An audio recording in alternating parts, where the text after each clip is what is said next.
take that over Yeah. from the top. Okay. Yeah, I went to a pretty ridiculous high school. Catholic, English, in a French Catholic jurisdiction. As a consequence, they sent up these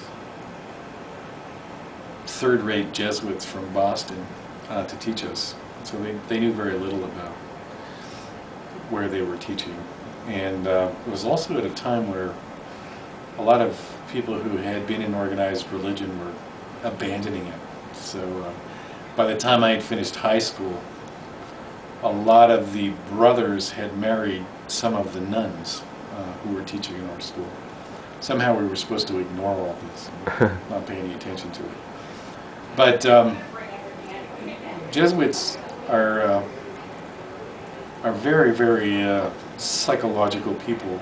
They play a lot of mind games. That's what's so special about Jesuits. Good ones are extraordinary. Bad ones are just mean. But it showed me a lot about intellectualism, and it showed me a lot about what good and bad ideas were. Mm. So I was really interested in exploring and knowing more about good ideas. And that's what I thought university was for. I thought that's why people went to university. That's why people work there. But like, once you got out of high school, did you find that you knew what you wanted to do? Like, you know, not only in the, you know, literal sense of like, what are you going to do, get a job or blah, blah, blah, but, you know, did you know what you wanted to do in a universal sense? Yeah, I wanted to live in a world of ideas.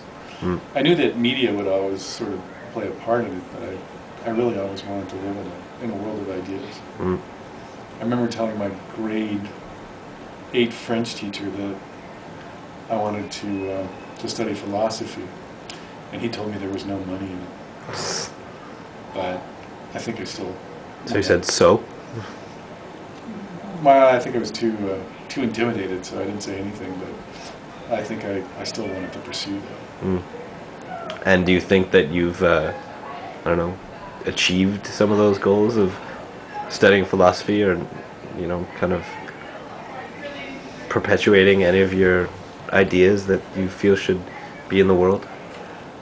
It's probably a good thing that I've never perpetuated anything. Perpetuated any of my ideas.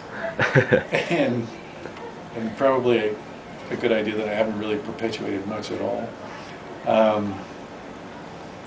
I do think I achieved a goal of living a life of the mind, which I've thoroughly enjoyed.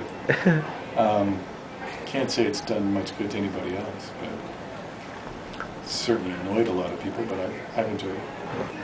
Is there anything that you've, I don't know, not yet felt like you've finished, any unfinished business in your head or in your... My house.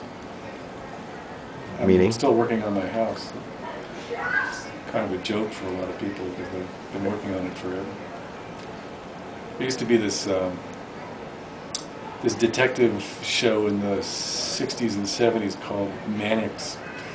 And the shtick of the show was that he was an existential character who was kind of always